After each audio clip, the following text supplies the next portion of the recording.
ओम नमो भगवते वासुदेवाय।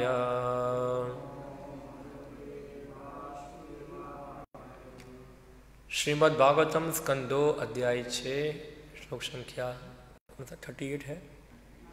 38 अध्याय का नाम है पुरुष सूक्त की पुष्टि। यस्य अवतार कर्माणि गायन्ति हि अस्मत् आदयः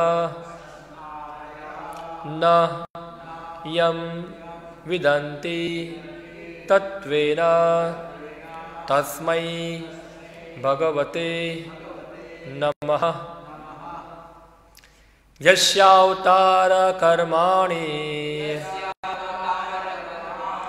गायन्ति यस्मदादयः नयं विदन्ति तत्त्वेन तस्मै भगवते नमः। यस्यावतार कर्माणि गायन्ति यस्मदादयः नयं विदन्ति तत्त्वेन तस्मै भगवते नमः। यस्यावतार कर्माणि गायन्ति यस्मदादयः नयं विदन्ति तत्त्वेन तस्मै भगवते नमः।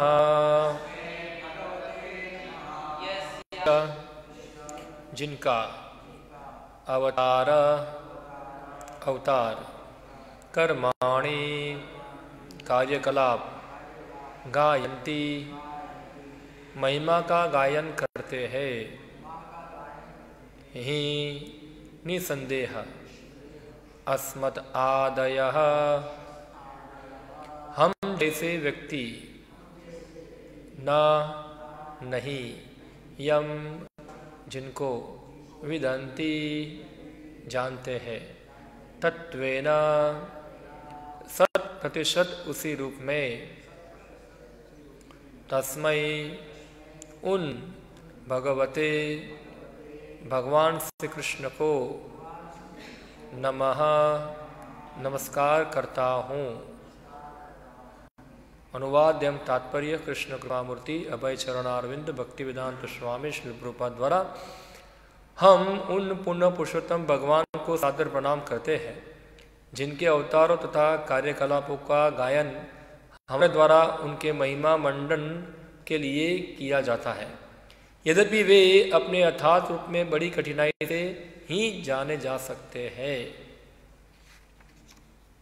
तात्पर्य यहाँ कहा जाता है कि भगवान के दिव्य नाम रूप गुण लीलाओं सात समान व्यक्तित्व इत्यादि की अनुभूति संभवतः स्थूल भौतिकवादी इंद्र द्वारा नहीं की जा सकती, किंतु जब इंद्रियों को श्रवण कीर्तन स्मरण तथा श्री विग्रह के चरण कमलों की पूजा इत्यादि की प्रक्रिया द्वारा शुद्ध कर लिया जाता है तब भक्तिमय सेवा की गुणता के अनुपात में भगवान अपने आप को प्रकट करते हैं। ये यथा माम प्रपद्यन्ते। मनुष्य को भगवान से यह उम्मीद नहीं करनी चाहिए कि वे हमारे आदेश पूरक एजेंट की भांति हो जो हमारे चाहते ही हमारे समक्ष उपस्थित हो जाए।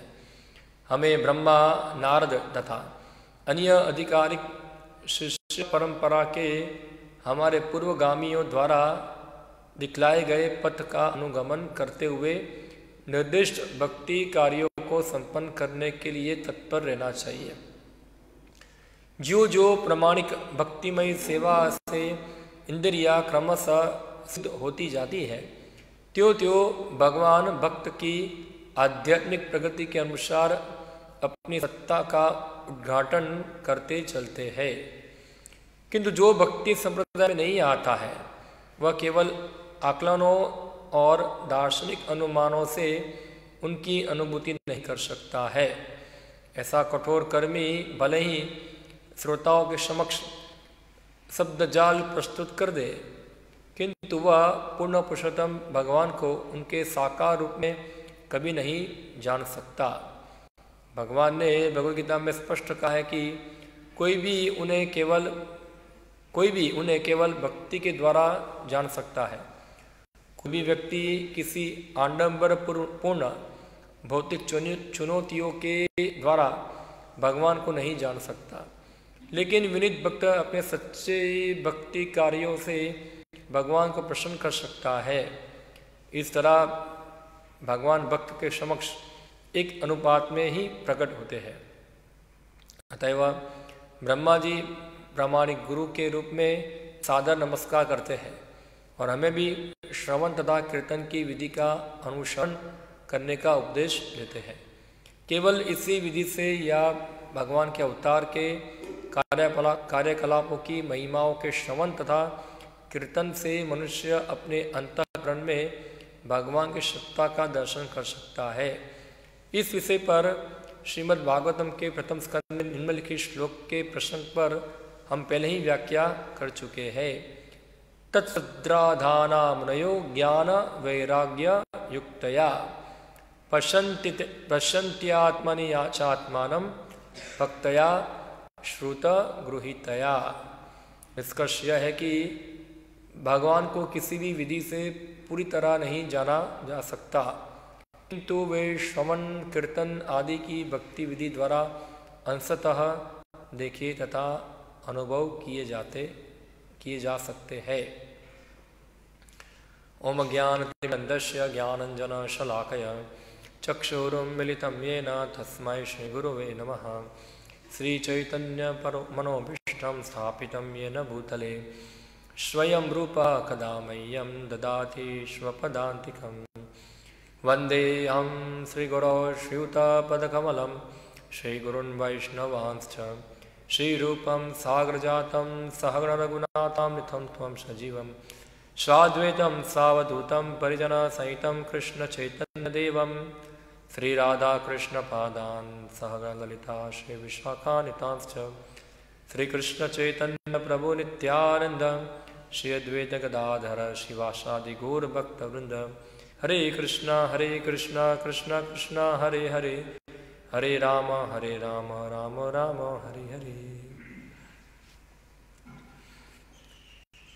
तो ये जो पूरा सेक्शन यहाँ चल रहा है, ये ब्रह्मा और नारद के बीच में जो वार्तालाप हो रही है। ब्रह्मा एक ही पॉइंट को समझाना चाहते हैं नारद मुनि को,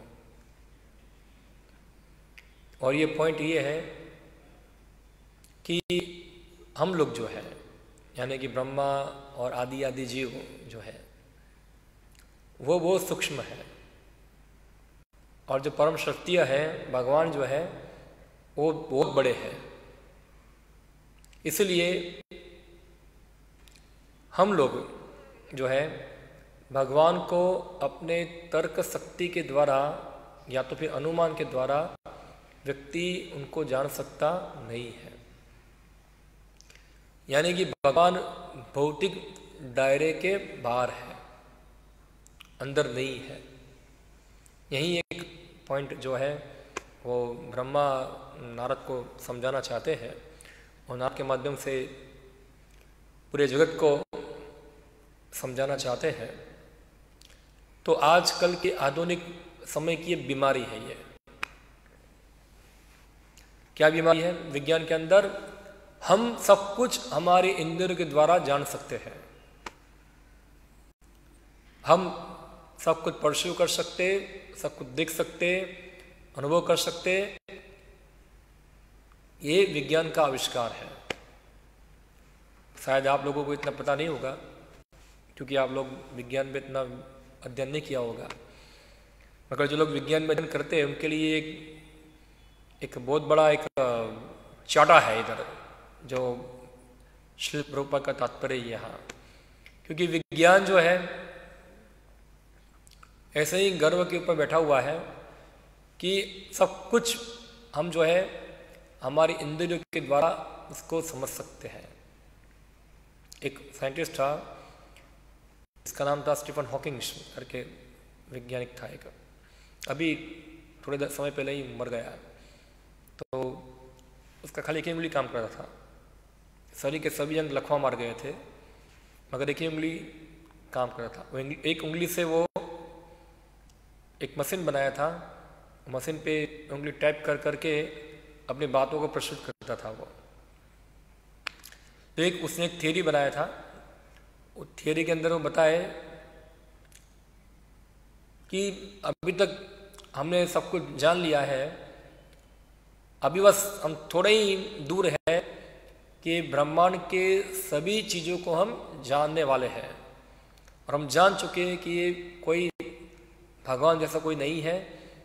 सब कुछ जो है एक प्रकार से एक सब भौतिक पदार्थ है, वो अलग अलग नियम को पालन करते हैं, वो नियम के अनुसार ये पूरी सृष्टि चल रही है। जैसे कि आप हाइड्रोजन और ऑक्सीजन को मिलाओ, क्या बन जाएगा वो? तो पानी बन जाएगा। तो यानी कि ये भौतिक पदार्थ जो है वो एक नियम को पालन करते हैं, और हमको क्या करना है? हमको ये सब नियम को जान लेना है, ये सब नियम को जानना है। फिर हम क्या करेंगे? वो नियम को हमारे अनुसार उपयोग कर कर हम सृष्टि को अपने ढंग से चला सकते हैं। हाँ, अगर हमको नियम पता चल गया तो नियम के अनुसार हम कर सकते हैं। जैसे एक नियम है, ग्रेविटी का नियम है। क्या नियम है? कोई भी चीज़ ऊपर से नीचे गिरती है। ऐसा अभी तक हमने देखा नहीं है कि कोई चीज़ जो यहाँ होगी अपने आप ऊपर चली जाएगी, ऐसा तो होता नहीं। क्यों? क्योंकि ग्रेविटी का नियम है कि हर जो चीज़ गिर रही है उसका मास जो होता है वो कम है, और पृथ्वी का मास क्या है? वो ज़्यादा है। तो कम मास वाली चीज़ जो होती है, ज़्यादा मास वाली चीज़ उसको अट्रैक्ट करती है, नीचे गिरती है। तो ऐसे नीचे गिरती है, उसका जो स्पीड है वही बढ़ता है। ये नियम है, ग्रेविटी का नियम है। तो हमने ग्रेविटी का नियम जान लिया, वो नियम के अनुसार हम कुछ मशीन बनाएंगे। हाँ, फिर ऐसा एक नियम जान लिया हम लोगों ने कि जिनकी डेंसिटी, घनता बोलते हैं, डेंसिटी अगर कम है तो वो चीज़ जो होती है, जैसे हवा है, हवा की घनता ज़्यादा है और कोई चीज़ की घनता कम है, वो चीज़ हवा में तैरेगी, नीचे नहीं गिरेगी। हम देखते भी है, देखो एक बहुत बड़ी स्टीमर होती है, एक स्टीमर का वेट कितना होता है? कितना टन का स्टीमर होगा? बहुत बड़ा होता है स्टीमर, वो डूबता नहीं है। मगर एक क्या बोलेंगे, टाकनी को लेके आ जाओ, कितना ग्राम का वजन होगा उसका? 1 ग्राम 2 ग्राम, उसको अपने में रखो आप, क्या हो जाएगी? वो डूब जाएगी। स्टीमर डूबेगी नहीं, स्टीमर का वेट तो ज़्यादा है, डूबेगी नहीं। क्यों? क्योंकि स्टीमर की डेंसिटी जो है पानी की डेंसिटी से कम है, इससे पानी पे तैरेगी वो, जबकि टांगनी डूब जाएगी। हाँ, तो उसी प्रकार से इन्होंने एरोप्लेन बना दिया, ये नियम का पालन कर कर कि एरोप्लेन के अंदर इस प्रकार एटमॉस्फेयर बनाते हैं कि जो हवा की डेंसिटी से उसकी डेंसिटी कम हो जाती है, तो इसलिए वो ऑब्जेक्ट जो है हवा में तैर सकता है, उड़ेगा उसके अंदर। तो क्या नियम जान लिया। उसी प्रकार से शरीर कैसे चलता है पूरा हमारा, उसको हम जान लेंगे, उसको खोल खोल के देख लेंगे क्या है इसके अंदर। हम खाते तो खाना यहाँ से कहाँ जाता है, अंदर खाने के अंदर पेट में जाने के बाद क्या प्रोसेस होता है पूरा, क्या क्या अलग होता है, कैसे सब पूरा सिस्टम जो है उसको समझ लेंगे। और अंत में मृत्यु भी कैसी होती है, किस कारण से मृत्यु हो जाती है, वो सब जान लेंगे। फिर क्या हो जाएगा? ये सब जानने के बाद हम ऐसा कुछ व्यवस्था करेंगे जिससे कोई व्यक्ति मरेगा नहीं, या तो हमको कोई बीमारी नहीं आएगी। तो ये क्या दिखा रहा है? वैज्ञानिकों का एक प्रकार का गर्व है उनका मानना है कि सब कुछ जो है हम हमारी इंद्रियों के द्वारा सब कुछ समझ सकते हैं। विकास अब तो विकास का नारा चल रहा है, विज्ञान। पहले क्या था, पहले भारत जब आज़ाद हुआ तो एक प्राइम मिनिस्टर था भारत का, लाल बहादुर शास्त्री। उसने एक स्लोगन दिया था, जय जवान जय किसान। सुना होगा आप लोगों ने। जय जवान जय किसान, यानी कि जवान भी महत्वपूर्ण है, जो सैनिक लड़ते हैं युद्ध के अंदर, तो जवान जय जवान, और जय किसान यानी कि जो खेडूत, कि उस समय हरियाली क्रांति आई थी, तो जय जवान जय किसान। उसके बाद एक दूसरा साइंटिस्ट, एक दूसरा प्राइम मिनिस्टर आ गया, उसने एक और ऐड कर दिया, जय जवान जय किसान जय विज्ञान। एक नया डाल दिया इसके अंदर। यानी अभी क्या है, विज्ञान का जमाना है। अभी देखो हम लोग यहाँ बैठे बैठे, आज से 10 साल पहले या 15 साल पहले किसी ने कल्पना किया था कि अब बैठे बैठे यहाँ से अमेरिका बात कर सकते हैं। अमेरिका की बात छोड़ो, जब मैं पढ़ाई करता था तो घर पे फ़ोन करने के लिए भी 2 फ़ोन करने पड़ते थे। हाँ, और वही फ़ोन बाजू वाले को करना होता था, बाजू वाला बुलाने जाएगा तब बात कर सकते थे, वो भी एसटीडी से फ़ोन करना पड़ता था। अभी तो क्या है, सोते सोते बात करते हैं। विज्ञान का आविष्कार है सब। अमेरिका बात करते हैं, उस समय अमेरिका फ़ोन करना है, 1 मिनट का 100 रुपये लगता था चार्ज। जैसे फ्री में ही बात करें, फ्री जैसा ही है। तो बताए, विज्ञान का आविष्कार है सब। वीडियो कॉल कर सकते हैं सब। दुनिया को हमने क्या कर दिया, बहुत कॉम्पैक्ट कर दिया है, छोटा कर दिया है। अभी पहले दूरी बहुत ज़्यादा थी, अभी विज्ञान ने क्या कर दिया, सब दूरियाँ कम कर दी।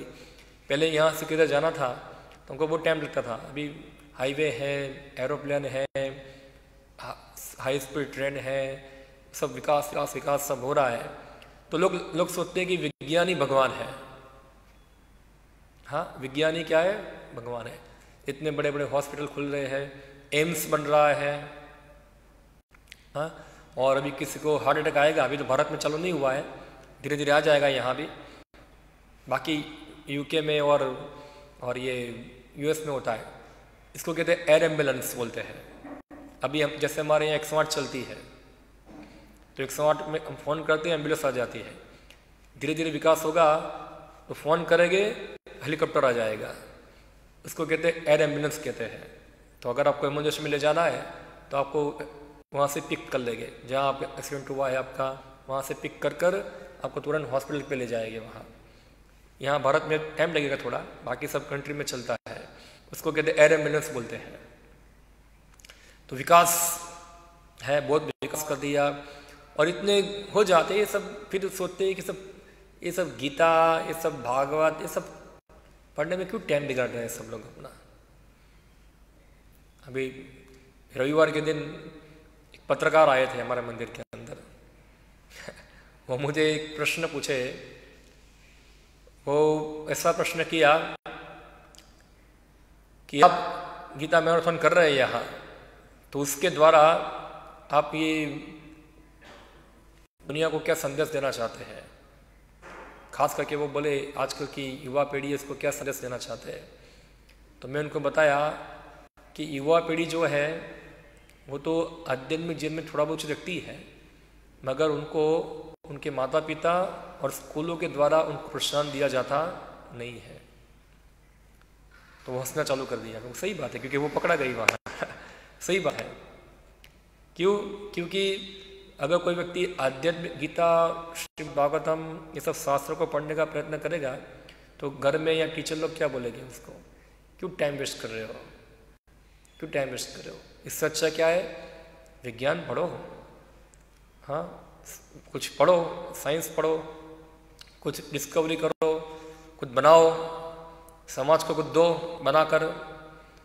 तो इस प्रकार से अभी विज्ञान का बहुत प्रोपेगेंडा चल रहा है पूरा, क्योंकि उससे क्या होता है, लोगों का नाम होगा, प्रतिष्ठा होगा, और इस प्रकार से ये चीज़ को ज़्यादा लोग एंकरेज करते हैं।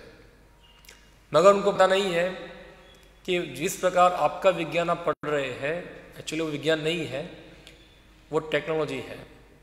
उस दिन बताया था, सभा सजय प्रभु ने बताया था, विज्ञान और टेक्नोलॉजी में क्या अंतर है।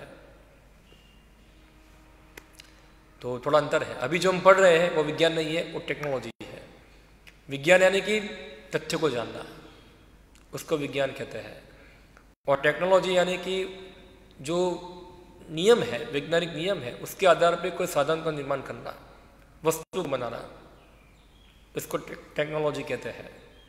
तो अभी तो विज्ञान लुप्त हो चुका है, अभी क्या आ गया उसकी जगह पे? टेक्नोलॉजी आ गया है। हाँ? तो एक विज्ञान भी है जो गुरु शिष्य परंपरा द्वारा समझा जाता है। जैसे कि ऐसी चीज जो है, एक श्लोक बताए, महाभारत में श्लोक आता है, क्या है? अचिंत्य खलु ये भावा न तर्क न योजता। जो अचिंत्य वस्तु है उसको तर्क द्वारा समझा जा सकता नहीं है। प्रकृतिस्थो परे अचिंत्य तल्लक्षणम, क्योंकि अचिंत्य वस्तु जो है वो प्रकृति के परे है, परे है। इसलिए जो अचिंत्य वस्तु है उसको समझने का जो तरीका है वो है गुरु शिष्य परंपरा। यही एकमात्र तरीका है। अगर हम विज्ञान के द्वारा, जो आधुनिक विज्ञान है, जो खास करके प्रयोग और इंद्रियों की अनुभूति के द्वारा अर्धचित को प्रूव करना चाहते हैं, उसके द्वारा हम प्रयत्न करने जाएंगे तथ्य को समझने के लिए, तो हम करोड़ों करोड़ों साल तक मेहनत करेंगे, हम जान पाएंगे नहीं। क्योंकि एक चीज जो है, जो बार बार हम सुनते हैं, हमारी इंद्रिया अपूर्ण है। क्या है? हमारी इंद्रिया अपूर्ण है। हम वही देख पाएंगे जितना हमको दिखाया जाता है।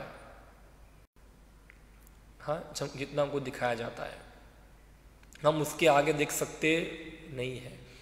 हम उतना ही सुन पाएंगे जो हमको सुनाया जाता है। यानी कि हर इंद्रिया जो है हमारी कंट्रोल में है और अपूर्ण है। इसलिए अपूर्ण इंद्रियों के द्वारा पूरे ब्रह्मांड की स्थिति को समझना असंभव है, असंभव है।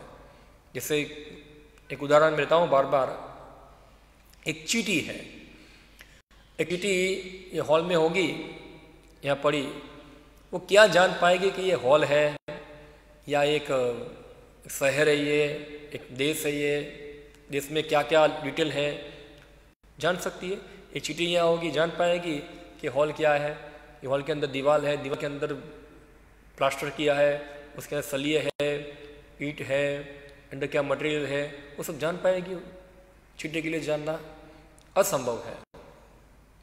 तो इसी प्रकार से वैज्ञानिक जो है थोड़ा बहुत अपने इंद्रियों के द्वारा कुछ जानते हैं, तो उनसे उनको लगता है कि हम भगवान की सत्ता को चैलेंज करते हैं। हाँ, कोई भगवान नहीं है, सब विज्ञान ही सब कुछ है। तो इसीलिए जो प्रचारक है, जो प्रचार करने जाते हैं, उनको ये सब प्रश्नों जो है चुनौती आती है, उसका सामना करना पड़ता है। अगर प्रचारक को ये चीज क्लियर नहीं है तो शायद सामने वाला व्यक्ति जो है वो प्रचारक के प्रचार को ठप कर देगा। हाँ, कोई बोलेगा भगवान कहाँ है, दिखाओ, चैलेंज किया, तो क्या उत्तर देंगे हम उनको? भगवान कहाँ है, दिखाओ, यानी कि वो सोच रहा है कि भगवान को मैं अपनी दो आंखों से देख लूँगा, दिखाओ। जैसे यहाँ श्री प्रभु जी बताते हैं, भगवान हमारे ऑर्डर सप्लाई नहीं है, तुम बोलोगे इधर आ जाएंगे। जैसे कोई व्यक्ति बोलेगा भारत का प्राइम मिनिस्टर कोई नहीं है, हम बोलेंगे भारत का प्राइम मिनिस्टर नरेंद्र मोदी है।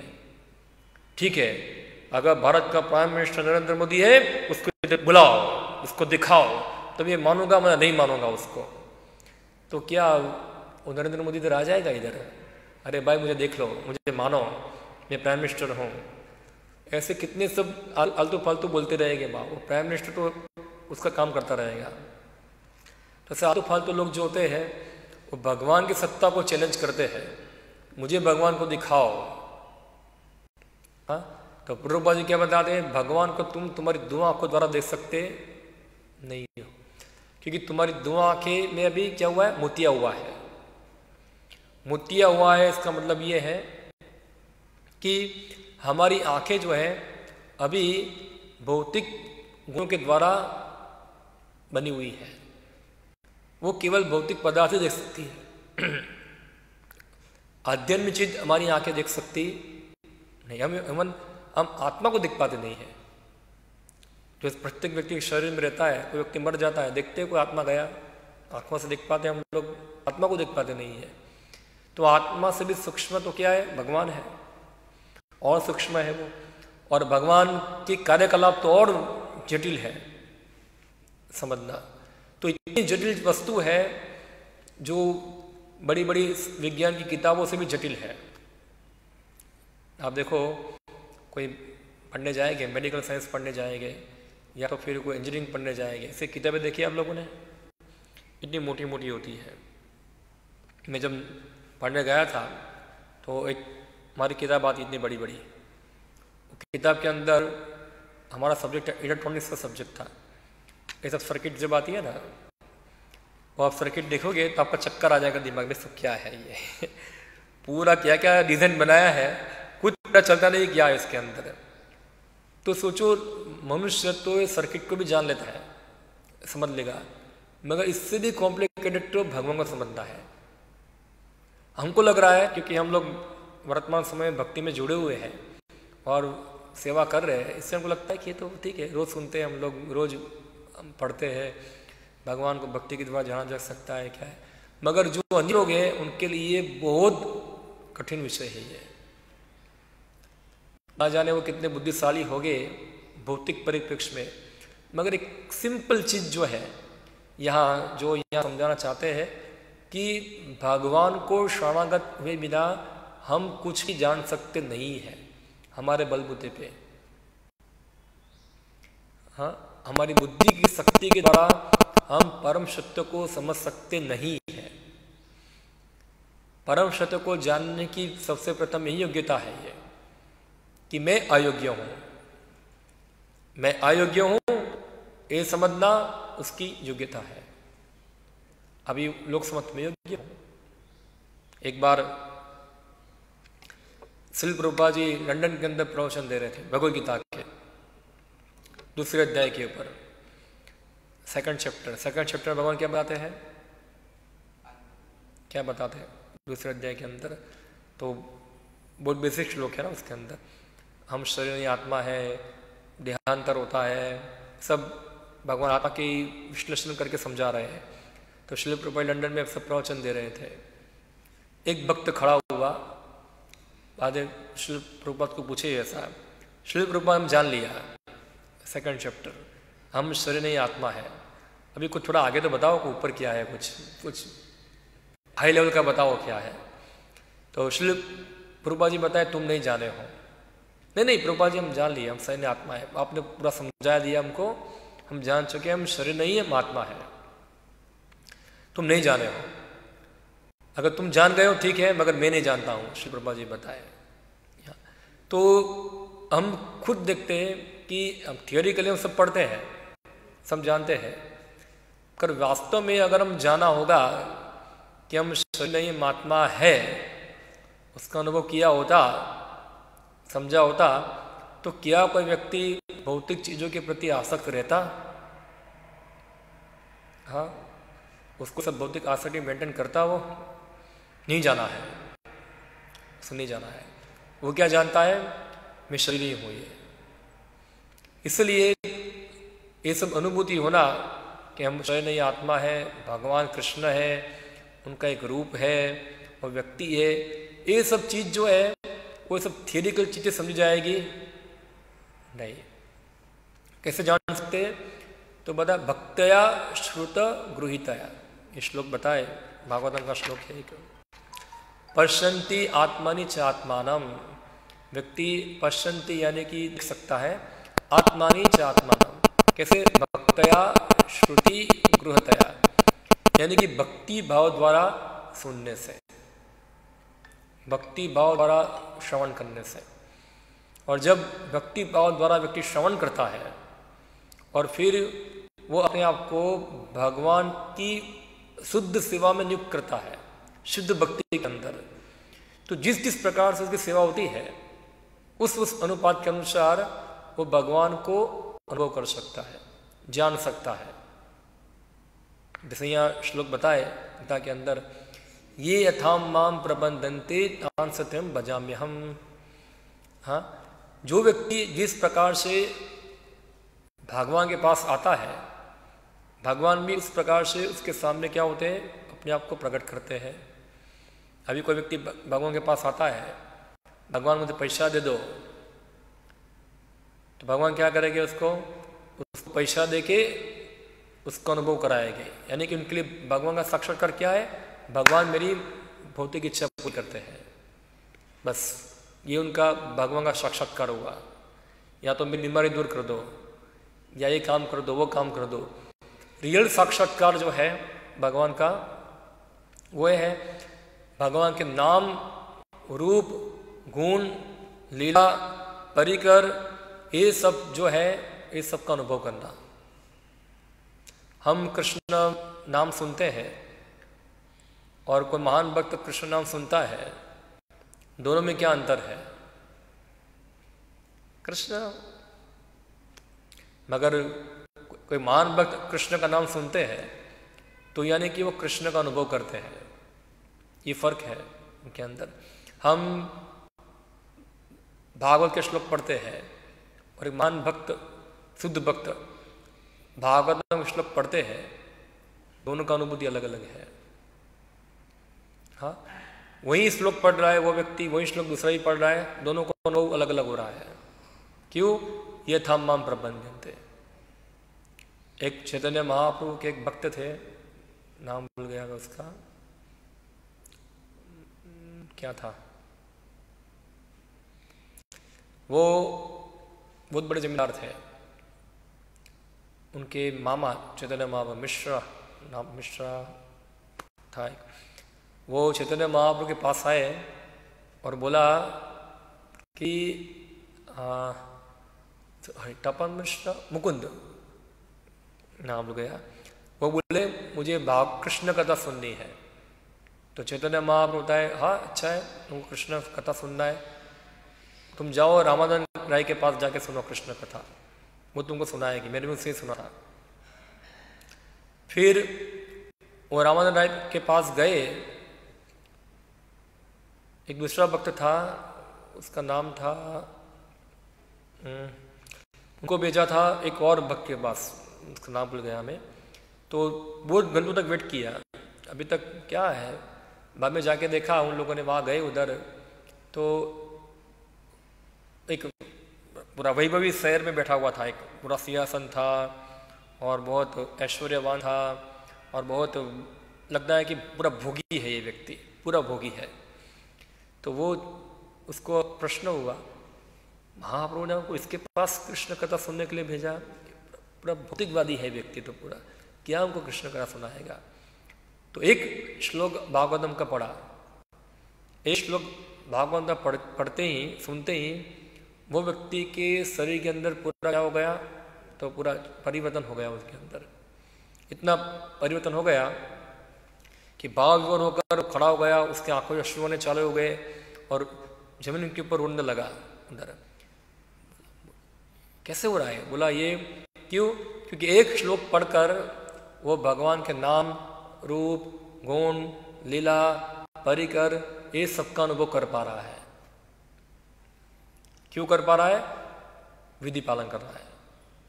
जबकि हम वही श्लोक पढ़ते हैं, हम श्लोक पढ़ते भी है, हमको याद भी रहता नहीं है, कुछ पता चलता नहीं है।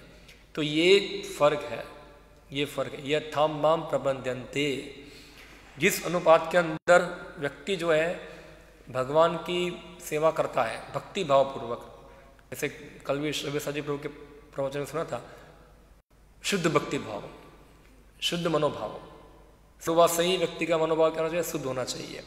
अनिय अविलासिता शून्यम, वही मनोभाव, वो मनोभाव द्वारा कोई व्यक्ति अपनी भक्ति में सेवा करता है, उस वही मनोभाव में श्रवण करता है, वही मनोभाव में कीर्तन करता है, तो क्या होगा? भगवान धीरे धीरे अपने आप को प्रकट करेंगे। तो भगवान नाम होगा, नाम सुन के आनंद मिलेगा, हरे कृष्ण मंत्र सुन के, हाँ, भगवान का कुछ गुण सुनकर रोमांचित व्यक्ति हो जाएगा, उनकी लीला सुनकर रोमांचित हो जाएगा, उनके परिकर के बारे में सुनने से रोमांचित हो जाएगा। हाँ, तो ये क्या है? भगवान की अनुभूति है। वो कब होगी? जब व्यक्ति भक्ति भाव पूर्वक सुनेगा, श्रवण कीर्तन करेगा और अपने तर्क के द्वारा भगवान को समझने का छोड़ देगा, यानी कि झुकेगा। लास्ट टाइम मैंने श्लोक बताया था, ब्रह्मा जी ने बताया था, ज्ञाने प्रयास उपास्य नमनते एव। जो व्यक्ति ज्ञान के द्वारा भगवान को समझना छोड़ दे, ज्ञान के द्वारा समझना यानी कि अपने स्व को बुद्धि के द्वारा सब कुछ स्क्वीज करना, इसको ये सब छोड़ दे इस प्रकार, और क्या वो नमनते एव, वो क्या करें? झुके और सुने। किससे? प्रमाणित गुरु परंपरा में सुने, और सुनेंगे और इस प्रकार एक्ट करेंगे तो जो कुछ पढ़ रहे हैं वो उसके हृदय में रिवील होगा। क्या बताते हैं? श्लोक है, यस्य देवे परा भक्ति यथार देवे तथा गुरु तस्यते कथितार्था प्रकाशन्ते महात्मना। श्लोक बोलते हैं हम लोग ये उसका अर्थ समझना जरूरी है। यस्य देवे परा भक्ति यथा देवे तथा गुरु, इनको गुरु में, भगवान में श्रद्धा है। हाँ, प्रकाशन्ति महात्मना, उनके हृदय के अंदर सभी वेदों के गुह्य तात्पर्य क्या होंगे? प्रकट हो जाएंगे। जैसे कल मैं समझा श्रील प्रभुपाद के हृदय में प्रकट हो गया। आप देखो, भक्ति सिद्धांत सरस्वती महाराज के बहुत सारे शिष्य थे। हाँ, अगर भक्ति सिद्धांत सरस्वती महाराज का जो गुह्य अनुभव था वो कौन ग्रहण कर पाया? ऐसा नहीं कि भक्ति सिद्धांत सरस्वती महाराज ने सबको बताया नहीं था। हाँ, खाली बस प्रभुपाद को बुलाया, आओ आपको सीक्रेट बताना हूँ क्या है, ये करना है, ऐसा नहीं था। सबके लिए ओपन था, उन्हें सबके लिए बताया था। मगर क्योंकि श्रील प्रभुपाद के अंदर भक्ति में सेवा थी, इसलिए अपने गुरु महाराज के मन को जान लिया कि उनकी मन की इच्छा क्या है, वो क्या चाहते हैं।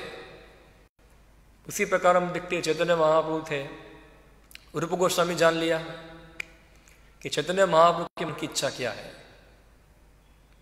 हाँ? क्यों? क्योंकि भक्ति के द्वारा प्रभुपाद में इतना भक्ति सेवा था कि अपने गुरु महाराज के भाव को समझ गए क्या है। उसी प्रकार जो भक्त है भक्ति के द्वारा भगवान के भाव को समझ सकता है, भगवान के मन को समझ सकता है, और भगवान अपने आप को प्रकट करते हैं। तो ये प्रश्न हुआ, किसने किया? स्वरूप दामोदर चैतन्य महाप्रभु को प्रश्न किया। जब ये चैतन्य महाप्रभु कुछ गा रहे थे कुछ रथ यात्रा के अंदर, तो रूप गोस्वामी ये अर्थ को समझ गए कि चैतन्य महाप्रभु क्या गा रहे हैं। बाकी सब भक्त लोग भी इधर नाच रहे, कीर्तन करते, उनको पता नहीं चल रहा क्या है सब चैतन्य महाप्रभु बोल रहे हैं, कुछ श्लोक बोल रहे हैं। रूप गोस्वामी जान गए क्या बोल रहे हैं वो। तो स्वरूप दामोदर ने पूछा, चैतन्य महाप्रभु ने पूछा, ये रूप गोस्वामी कैसे जान लिया, मेरा आंतरिक भाव कैसे जान लिया उसने? तो स्वरूप दामोदर बताए, आपकी कृपा से ही जान लिया उसने, आपने ही उसको बताया तभी वो जान पाया। चैतन्य महाप्रभु मैंने कहा बताया, ऐसे तो जान पाएगा नहीं है यानी कि आपकी रूप गोस्वामी के ऊपर कृपा थी, इसलिए उसने आपके मन को जान लिया। तो यानी रूप गोस्वामी से चैतन्य महाप्रभु प्रसन्न थे, इसलिए उनके भाव को समझ गए। तो यही चीजें भगवान सबके लिए ओपन है। ऐसा नहीं कि भगवान एक व्यक्ति के लिए पार्शलिटी करते हैं, एक व्यक्ति के दुश्मन है, सबके लिए ओपन है वो, उनका आदेश भी सबके लिए ओपन है। मगर कौन व्यक्ति उसको आत्मसात कर पाता है वो महत्वपूर्ण है। जैसे गीता के अंदर भगवान स्पष्ट बोल दिए, सर्वधर्मान परित्यज्य मामेकं शरणं व्रज मन्मना मद्भक्तो मद्दधिमा नमस्कुरु। कौन कर पा रहा है? आदेश तो सबके स्पष्ट है। क्यों? क्योंकि उनके अंदर शरणागति की कमी है। तो जो व्यक्ति के शरणागति होती है वो भगवान जो होते हैं उनको ये सब तथ्य जो है, गुह्य तथ्य है, उनके हृदय में प्रकाशित करते हैं कि हाँ ये है भगवान, ये है भगवान का गुण, ये भगवान की इच्छा, ये भगवान चाहते हैं। ये सब क्या होगा? उसके हृदय में प्रकाशित होगा।